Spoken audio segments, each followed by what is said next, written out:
As of April 1st, this channel will be 9 years old, gathering about 50 subscribers and 166 videos in total. To put it another way, this channel has been around for 40% of my existence, and as it and I both age, that percentage will only grow bigger. Since it's a special occasion and because there's a bit of history here, let's share some tales from the old days. Might as well start from the beginning. Actually, how about a bit before that?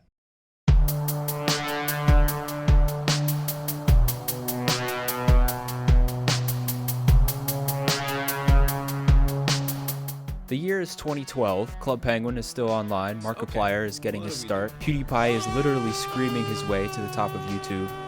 Tobuscus? No? Okay. Anyway, my favorite MMO, LEGO Universe, just recently died in January, but that's okay because Minecraft is already taken over and everybody's making videos about it. Meanwhile, I'm talking to some friends on my iPod Touch about making a YouTube channel together. Originally, when this channel was created, it was going to be called Button Mashers, a group effort with frequent uploads about our favorite games. Unfortunately, we never really got past the planning stages, and the channel sat dormant. I would continue to watch content on there until July 10th, 2013, when the first video, Welcome to my channel, was uploaded. A true gem. What's up, viewers? This is SethBling633 here, and today I just want to give welcome to my channel. Oh boy, this brings back memories. The teeny tiny render distance on my potato laptop, the fact that my keyboard is louder than my own voice, and of course that thing up there. One of the main difficulties getting this channel going was the fact that I had no idea how to record my computer screen. I don't know if you could tell, but I was a child with a $0 budget, so I couldn't spend any money on the full version of any screen recording software. Back then, there were two main options that I can recall: Fraps and Bandicam. After watching a bunch of tutorials, I decided that Bandicam was my best option, since the free trial version let me record up to 10 minutes at a time, much more than Fraps allowed. By today's standards, Bandicam was absolute garbage. It ate up tons of CPU power, and you couldn't mess with the quality or have any elements other than the screen. But none of that matters because all you could see was that iconic watermark at the top of every video. A permanent reminder of your peasant status on the internet. Still, for a while it was all I had. I even got one of those keygem programs to unlock the paid version, which got rid of the time limit and the watermark, but probably cost me some Bitcoin every time I used it. Until I heard about OBS later on, this is what you'll be seeing. There are a few other things that debut in this video as well.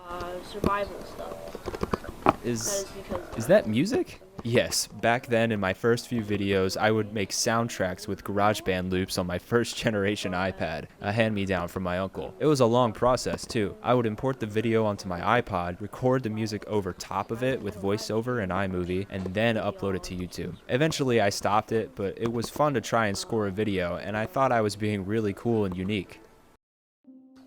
Obviously, I was playing Minecraft, as everyone was back then, but I also mentioned Flipnote Studio 3D at some point, which was an animation app on the Nintendo 3DS. I wanted to use it to make intros and full animation videos as well, but to my knowledge it never came out, so rest in peace, I guess. Who knows, maybe I would have been the next Jaden Animations if I ever got my hands on it. That's really all there is to see here though. I talk a bit about the videos I want to do, but since we'll see them in a moment, let's just move on. Helping! Helping. Super Craft Bros, created by SethBling, who is one of my favorite creators. His redstone contraptions always blew my mind, and when he released Super Craft Bros, I was very excited. Two of my favorite games together in one. Instead of Mario and Link, you had kits like Creeper and Enderman jumping around a small stage, trying to knock each other into the abyss. It was a little jank back then, but it was still fun to play and record with friends. It was the main thing we were doing. Speaking of which, the first appearance of a guest on this channel, SparkyPlays123, a childhood friend who I went to school with and someone I still hang out with to this day. He was also active on his own channel at the time, also playing Minecraft and various web games as well. The start of this channel was really just a way to have fun and feel like my favorite YouTubers. I spent a lot of time online watching stuff, gathering ideas, and waiting for somebody to play with. Then I'd just hit record and go. Later down the line, there's a video of us playing the Walls minigame, another classic. This is where we'd get our first appearance of Minecraft Spongist, another friend with his own channel at the time. There was a small handful of us swept up in the YouTube craze, but for the rest of 2013 it would mainly be us three playing various Minecraft minigames. I also had some other solo series, like Thursday Game, a shameless copy of Sparky's Web Game Wednesday, where I would show off a flash game or two I found online. There was also Let's Build an Adventure Map, which didn't last very long at all. I only got 2 episodes in before I realized how big of a task an adventure map really is. Only lasted 1 spawn room, which might still be sitting somewhere. But there was also a Let's Play of Klonoa Empire of Dreams for the Game Boy Advance. Kind of random. I think I was messing with emulators at the time, and I thought Klonoa looked like Sonic, so I wanted to play it. It only lasted 3 episodes, and the last video of that year was a round of the Hunger Games, which had been around for a bit before, but was really starting to pop off at that time thanks to a bunch of YouTubers playing against each other.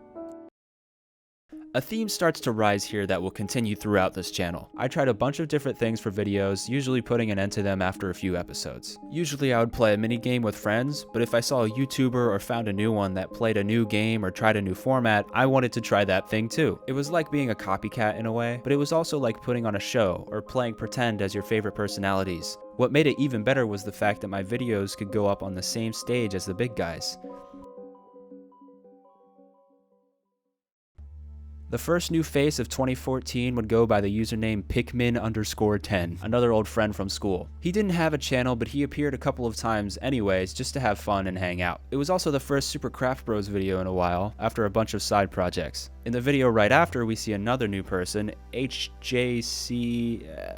let's just call him H. H only appeared in this one video, and we didn't know each other super well, but we did have a lot of fun playing another one of SethBling's games, Pizza Spleef, which was a spin on a classic game mode where you try to dig the ground underneath your opponents and break special blocks that looked like pizza toppings for power-ups. At this point, you could tell I was getting more interested in editing and making thumbnails. I used an old program called Minimator to pose my friends' avatars and stage them with other images. It honestly became one of my favorite parts of the process. I also started putting more cuts into the recordings, but at the moment it was usually just raw minigame footage with compilations of us acting dumb in between. Guys, say hi to YouTube, Deathstroke. Come on, don't be shy. The game will start soon. The game will start soon. The soundtracks for the videos eventually fizzled out, although outside of the videos, I was still messing around with GarageBand and other instruments all the time. Inspired by the guys at Minecraft, I hosted a UHC, or Ultra Hardcore. If you've never heard of it before, it's basically a survival game where teams fight to win, but you can't heal with the usual food, making every bit of damage more impactful. I hosted these on my own private server so it could just be me and my friends. And in this series, we got the first appearances of Cadwing, now Muffin, and Leopard Gecko. Both of them I'd known for a while before that. Cadwing and I in particular have a separate history with YouTube. While he didn't have a Minecraft account until later than most of us, we had begun hanging out and recording stuff for a while before he appeared here. At some point around the same time, we had our own Game Grumps inspired channel called Gaming Dudes 126, which has since been lost to time, and by that I mean deleted. But fun fact, we did try to get Pikmin 10 on that channel as well.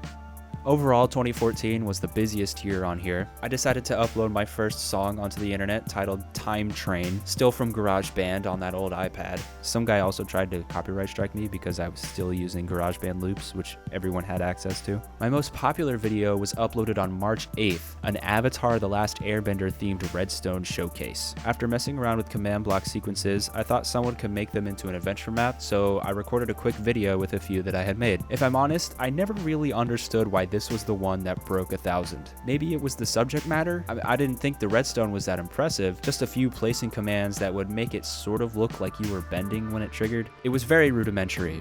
I don't know, the YouTube algorithm works in mysterious ways.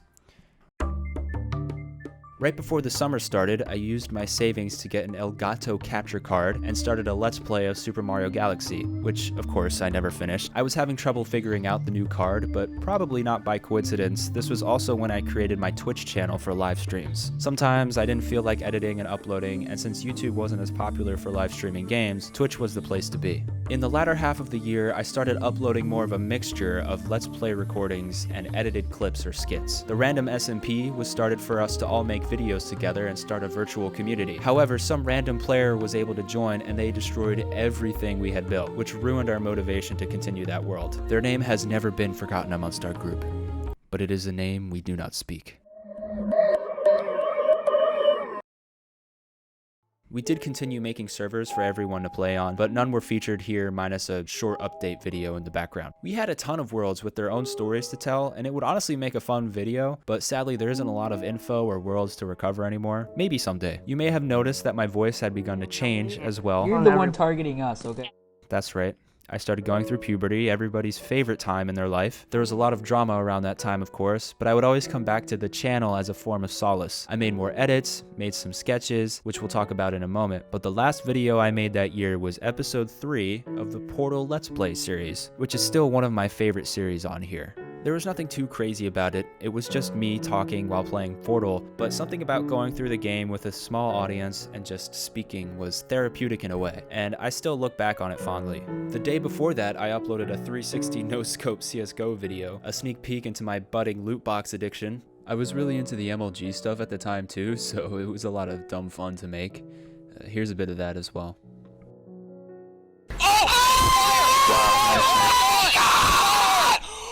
What? No, you can't! That was cute, Nick.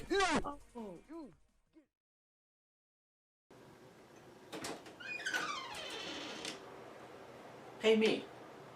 Yeah? It's 2015. Oh. What's your resolution? Make better videos.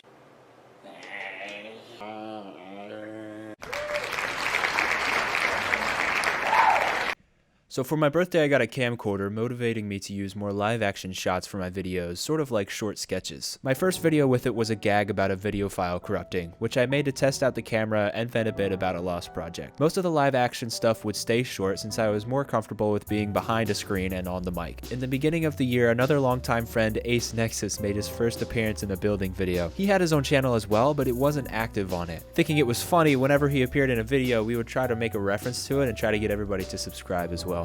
Classic meme. Speaking of 2015, there were a few different things going on this year. I did some more experimenting with different kinds of videos, trying to see what would stick. I wouldn't say I grew bored of the old mini games, but I started watching other creators with a different focus, and I wanted to incorporate that stuff into my own videos. I also tried streaming more whenever I felt like just recording and not much else. One of those was an attempt at a D&D podcast, perhaps a precursor to what is now Podshack, which we'll get to later. With less Minecraft, I was playing more Flash games or things on Steam like Civilization 5 and Counter-Strike Global Offensive, or CSGO. By the time the Portal Let's Play wrapped up in March, the new uploads began to slow down. To be completely honest, I was questioning more and more what I wanted to do moving forward. I was starting high school later that year, and at the end of the summer my family moved into a different house, which may have also played part in the slowing frequency. Every now and then I would get the urge to upload or stream, usually if I wanted to share a game rather than just playing it myself, or I needed a little creative outlet. Having something to focus on helped me deal with the changes in my life, and there was still that chance that an upload could blow up like the people I was watching, which I thought would help me feel better.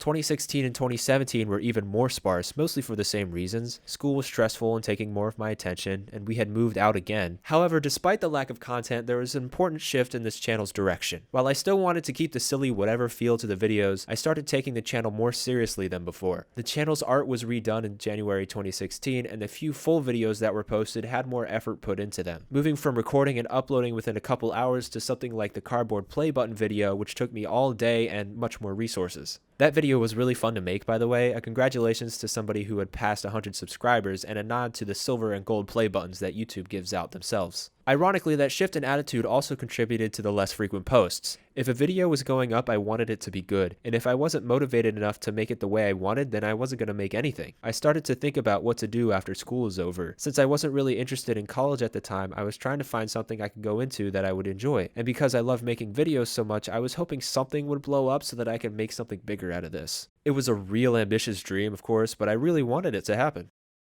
But that's not all that was going on. On January 15th, 2017, I uploaded this channel's first glimpse into something that I had been managing for a while before, that being the Smash Bros. Tournament series, FAQ.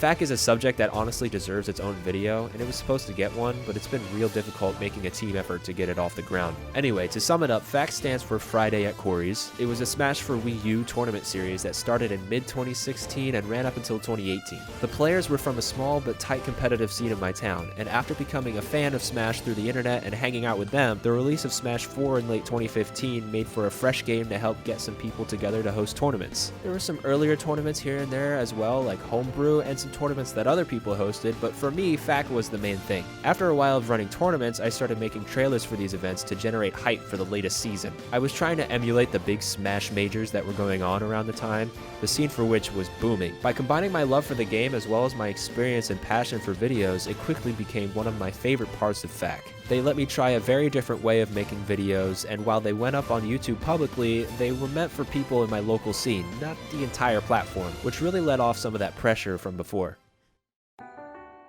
2018 was a very busy year for me. School was getting harder to keep up with, and I was getting really into tennis at the time, not to mention I was starting my first job. Despite that, on Twitch, my group podcast series Podshack had its first episode. It's hard to say exactly when this took place since the video wasn't uploaded until after the stream happened, but it was the first video of the year on this channel, so either way, each episode was a different topic or activity, and in our first episode, we built our own budget recreation of Hot Ones, where instead of 10 wings increasing in spice gradually, we had 2 mild sauces and went straight to the ghost pepper. Needless to say, it made for a pretty great show. Other than that, the channel at this time was mostly Smash trailers for FAQ's new tournaments. I wanted to go out with a bang, so I hosted an invitational and made a short trailer for each competitor with a trial of Adobe Premiere I had. It wasn't the first time I had messed with more complicated software, but before that, I never really used the opportunity to go all in. The best part for sure was personalizing them for each player, different music, results, etc.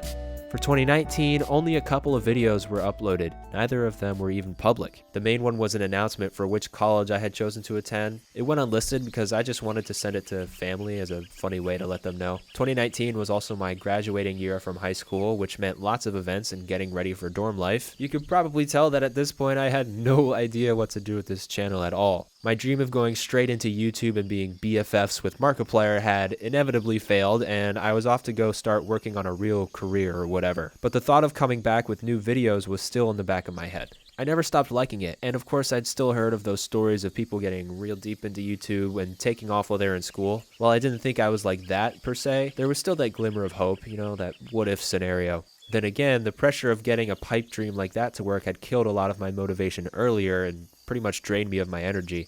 So instead of rolling the dice, I said to myself that I would just upload when it felt right. So it went dark for a while, and then 2020.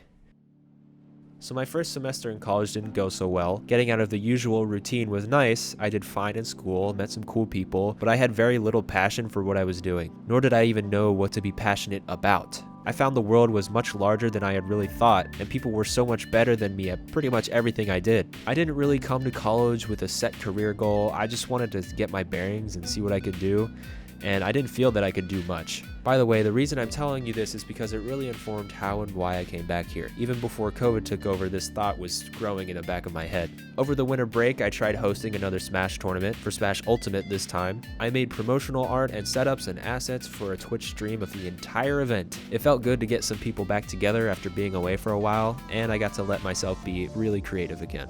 When I went in for my second semester, I was still lost but ready to just work and get the first year done. Then spring break rolls around.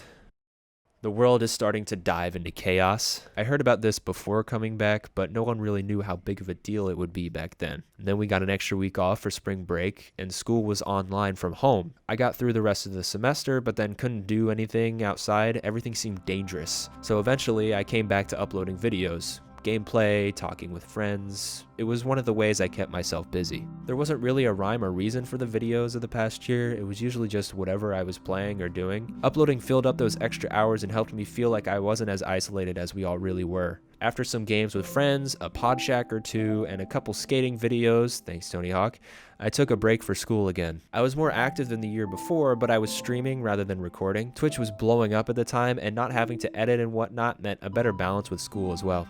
However, there was that brief video of Tomas doing an ollie, the first new person to show up in a while. Per a revised schedule, we came back pretty early and I started uploading again. And honestly, the videos from that point on had an element of baiting the YouTube algorithm for growth, which I'm not super proud of. The Pokemon card video was trying to ride that card opening trend. There was an Andrew Huang style video, who's a really great creator by the way. And of course I had to jump in on Among Us. Still, that came with experimenting with different ideas, which was more exciting to me than the prospect of virality. I was looking more for growth and just to find some footing for the channel, not to explode per se.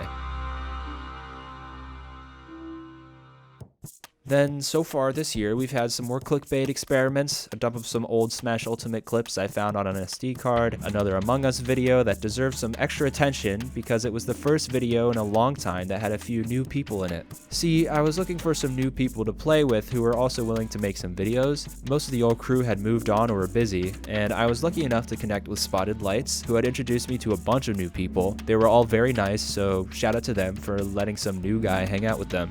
And that's pretty much it. At a pod shack in between, and now we're here, 9 years later. Now, this channel never really took off like I wanted it to, and honestly, I don't know if that's a good thing or a bad thing.